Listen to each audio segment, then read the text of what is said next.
Hi.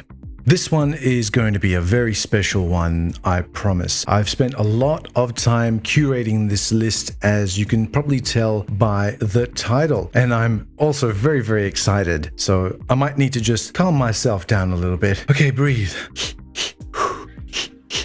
All right, here we go. This is my top 87,000 fragrances for life. Wait, what am I doing? I mean, how do I know how long I'm gonna live and how my taste will evolve or devolve as I age? I've got to come up with a better list. Hold on, give me a second while I think about this. I've got it. Okay, here we go. This is my top 87,000 fragrances if I stayed the same age and didn't experience anything new for life. Yeah, that works for me. So counting down from 87,000. This is going to be epic. Strap yourself in. 87,000. So first one up we have right here, and this is Gucci. I don't know if you can see it, but this is Gucci Pour Homme, also known as Gucci Pour Homme 1. It's the Tom Ford one, and I don't know if you've watched my previous videos. If you have, you would already know that this is my most favorite fragrance of all time, and I'm going to start off with this one. I've been through about 5 bottles of this since it came out back in 2003, and my first bottle came in 2004, courtesy of a small boutique in a little town in the southwest of France called Biarritz. You see, I was backpacking up the southwest coast of France, trying to make my way to Paris so that I could get myself to London in time to meet my friends for a party. Yep, being young is fun. So it was late July, it was stinking hot, and I was on a really hot train, and the train had no air conditioning, and all of a sudden it decided to stop halfway between the two train stations, which just so happened to be in the middle of agricultural land, like a farm growing wheat or something like that. That's what it looked like. It was long, tall grass. I think someone had jumped in front of the train or off the train, and somebody had pulled the emergency brake, and the train stopped. And my carriage, if I mentioned already, had no air conditioning, was 95% full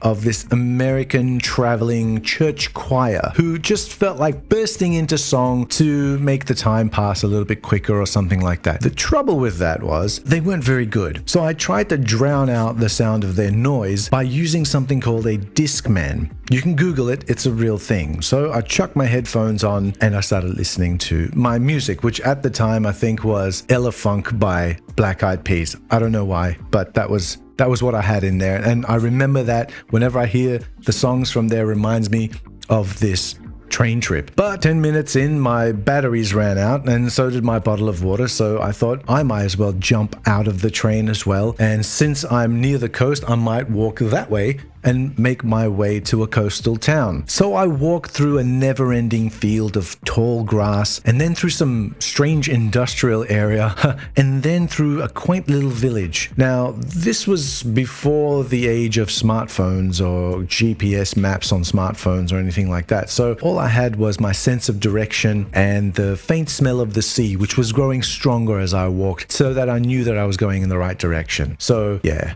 I also had my Lonely Planet guidebook, which kind of helped me. I eventually ended up in Biarritz, and I spent another 3 hours walking around with my backpack in 35-degree heat, trying to find like a chambre libre, which means like a free room. But because there was some festival on in the nearby town called Bayonne, right? They have this festival called the Running of the Cows, or some festival where they do a running of the cows. And this festival is so popular that the whole town gets booked out, and then the overflow goes to the nearest town, which is Biarritz, and that gets booked out as well. Who knew? Running of the cows? French people love it. So this town was booked solid, so solid that the only place that I've found had a reservation, but it was 2 days away. And I thought, I don't know how long I'm going to be here, but I might as well take my chances, and I'll book that room. So I spent the deposit, which was 20 euro, and I booked that room, and that was my last 20 euro that I had in my wallet, and I told them to hold it for me. I had no other choice. So then I took my backpack and I went to some secluded area of the beach, and I looked around for some shrubbery, and I threw my backpack under there, and I took my day pack with me, and I started to walk around the town. And that's when I went to the shops, mainly to get some air-conditioned air because I was sweating like crazy. But that's where I found this. That's when I came across this fragrance. I was browsing and I saw it and I liked the bottle and I thought, let me try this out. And I sprayed it on a tester strip and I smelled it and I was like, wow, this is amazing, right? And at the time, if you think about it, it was 2004. I was still rocking like Aqua de Gio. I still remember I had L'Odyssée, the original as well in my collection. And I think I had Escada Silver Light as well at the time. So all sort of fairly light kind of fragrances. So when I smelled this, which is sort of full of incense and pencil shavings and smoke and all that churchy goodness, I had to have it. But of course I didn't have any money. So what I did was I sprayed the crap out of it on myself, to the amazement of and bewilderment of the boutique sort of salespeople that were looking at me like, yeah, I don't know if we should approach him. And they didn't. They left me alone. But I pretty much emptied maybe a quarter of a bottle on myself just to mask the fact that, you know, I was sweaty and I didn't want to stink. If I could describe this fragrance in very simple terms, I would say that it is bitter and rich. So I sprayed this bitter and rich fragrance all over myself, so that I could mask the fact that I'd been walking around for 5 hours in the sun that day. And all I could think of was, I need to buy this fragrance. I need to buy this fragrance. It has to be mine. That's all I could think about. What I really should have been thinking about was, where am I going to sleep tonight? That didn't really matter. So I went straight to the ATM, which was outside of the shops, right? I went to the ATM and I remember I put my card in and I tried to get some money out and it went bleep bloop like that. And it spat out my card and a little paper receipt. And I read it and I remember reading it and thinking, this must be in French or something. But what it actually said was insufficient funds. So I thought, let me try this again, making sure to press English this time around on the ATM machine. And the same thing happened. Bleep bloop. Receipt comes out, insufficient funds. That's when it made sense to me that, oh, I don't have that much money in my account. Let me try a lower amount. Tried it again. Bleep bloop. Didn't work. Let me try a lower amount. Bleep bloop. Lower amount. Bleep bloop. Right. Let me see how much money I've got left in my account. I had 20 cents left in my account. For those who don't know, I'm in Australia. I was still in Australia. Yes, the Australian dollar sucked against the euro. It was like half or something like that. And I think it still is. It still sucks against the euro for some reason. But luckily, I did have a mobile phone. It was 2004. I had a mobile phone. I had roaming switched on as well, international roaming. I still remember the model of the mobile phone. It was a Panasonic GD75. It was amazing. It had you could play MP3s on it as your ringtone. That was a thing back then. And you didn't need to charge it for 5 days. That was pretty cool, just saying. So I did the thing that any young man would do when they're in a perilous financial situation. I called my mum. Not realizing that it was 2 o'clock in the morning in Australia. I asked her to kindly but quickly transfer some money into my account. And she quickly and kindly replied that she would do it when she wakes up. Click. Of course, I didn't tell her of my predicament, you know, that I was in a strange town with no money and no place to stay. And it was getting dark and I was hungry. And all I'd eaten that day was my bottle of water. Yes, I ate the water because that was my meal. And by the way, Mum, if you're watching, hello, this is a story you haven't heard. So I checked my day pack and I found that I had a few coins left in euro, so I made some wise investments as a young man, and I went and I bought a bottle of water and a souvlaki, and I thought I've done pretty well here with my funds. Then I loitered around the beach area until it got dark and all the tourists left, and I made sure not to stray too far from my backpack where I'd hidden my backpack. And when everybody had left, I crawled underneath the bushes, and that's where I slept for the night. Luckily, it was summer and warm, and the dry down of this fragrance was keeping me comforted in a good mood scent cloud. The next day, I wake up and check my account, but no cash, because this was 2004 and international transfers took some time back then. So I invested in another souvlaki and another bottle of water and went back to that boutique to spritz myself again. I think I must have sprayed like half the bottle on myself in the 2 days that I went back there. At the second time around, when they saw me coming, they're like, oh, here he is. And they didn't even look at me. They didn't even approach me or anything like that. I must say I was pretty disheveled looking, unshaven at that point as well. So I didn't think they wanted to come near me. But honestly, all I could think of was, I am so gonna buy this as soon as the money comes in. Not my money, but as soon as the money comes in. My mom's money. But as soon as that money comes in, I'm so gonna buy this. That's all I could think about. And that was the thought that really allowed me to get through another night sleeping on a beach in some random town. You know, like 2 nights of sleeping on a beach, not eating much, and being under the sun most of the day was not really a kind experience on my body. I was on high alert because, you know, at that time, and I was tense during the nights as well. But the next day I woke up and jackpot, the money was in my account. So I withdrew enough to cover a few days in that hotel, and I withdrew a little bit more. And instead of going to the hotel to get changed and shower and everything like that, I went straight to the boutique and I went for this, and I bought myself a bottle of this. And a funny thing happened when I went to pay for it, and I opened my wallet and I see that my credit card was in there the whole time, and I could have used that. And so I felt really embarrassed at that point. Not that anybody else would have known that, but I felt so embarrassed that I thought, well, you know what, I might as well buy another bottle of fragrance. And so I bought myself Miracle Pour Homme by Lancôme as well, and I resisted, I think, the urge. I was going to get Van Cleef & Arpels Pour Homme as well, so I didn't get that. I thought, exercise a bit of restraint here. But I was so happy. I was really, really happy. I thought that I had won the lottery or something like that. It was just a really weird feeling. I guess I was really super tired. I remember feeling super happy. But through the years, I have always had this in my collection. It's been there through many of my life-defining moments, and I have many memories tied to this scent profile. None as strong as the experience of getting my first bottle, though. I mean, I said earlier that this was my favorite fragrance of all time, but I never really knew why until I had to remember this story to tell all of you guys. It's the only fragrance that I've put above my own personal well-being. Now, you might think that that's silly, and it is, but life's no fun without a little bit of silliness. And sadly, it is discontinued, and all I've got left is this 5 milliliter dab bottle. It's a little cute one right here. Check it out. I'll give it a bit closer. Like that. Like this.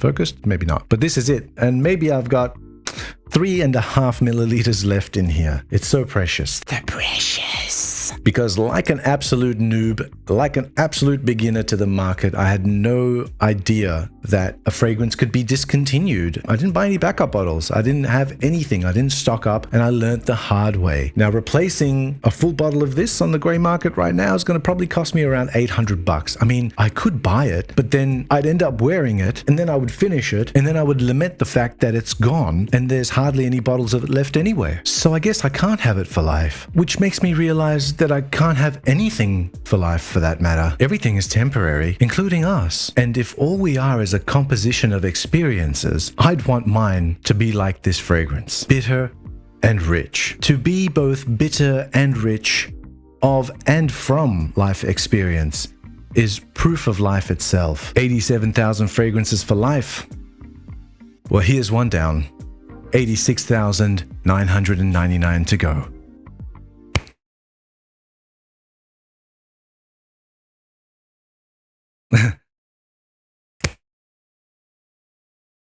Rafi! Oh, shit. It's Fragrance God. Fragrance God, why aren't my clicks working? Rafi, you're hiding the truth from your viewers. What? But everything I've said has been truthful. Like, the whole thing, the whole story was legit. You've left out something important, and you cannot leave until you share it with your viewers. Freaking fine. Fine. Fine. Okay, now you know how I was talking about how life is no fun without doing silly things? Well, I may have done something a little bit silly. I got me another one. Yeah. Don't judge me, all right? 1, 2, 3. And one for the bag. Oh, yeah. That is awesome. All right, Fragrance God, you happy now?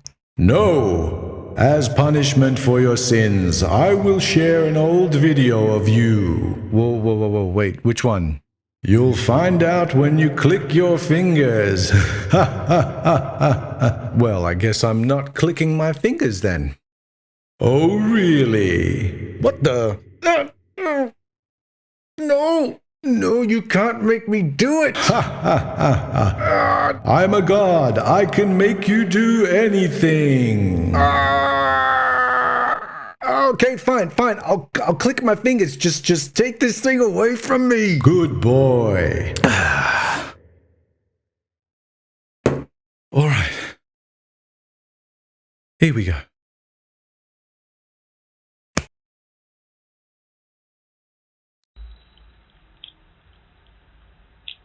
So after Toulouse, I took the train ride from hell and was going to go to San Sebastian, but I thought, stuff that. So I'm here in Biarritz, which is near the southwest of France on the coast. It's where all the rich people hang out. So I'm in the cheapest, bloody, stupidest hotel you can get, which is still €50 a night. And this is it. That place I got in Figueres was the shit compared to this. This place fucking got flies and shit everywhere. And, the air conditioners are on one setting. You can't turn it off. Can't turn it up or down. They haven't given you a remote for it. TV's got 9 channels. It's all in frickin' French. The toilet and the shower and crap. They didn't even give you soap for it. Bunch of tight asses. €50. So anyway, tomorrow I'm going to escape from here and go to San Sebastian. Hopefully that'll be better. Spend maybe 3 days there, chilling out on the beach. Which reminds me I should get some sun cream.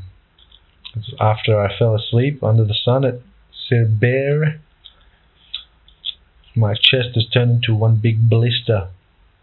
I've been putting on the after sun moisturizer on it. Hurt for a while. It's okay now. But yeah, just had a really, really big meal. Buffet. Cost me like $40. Fuck. That's done.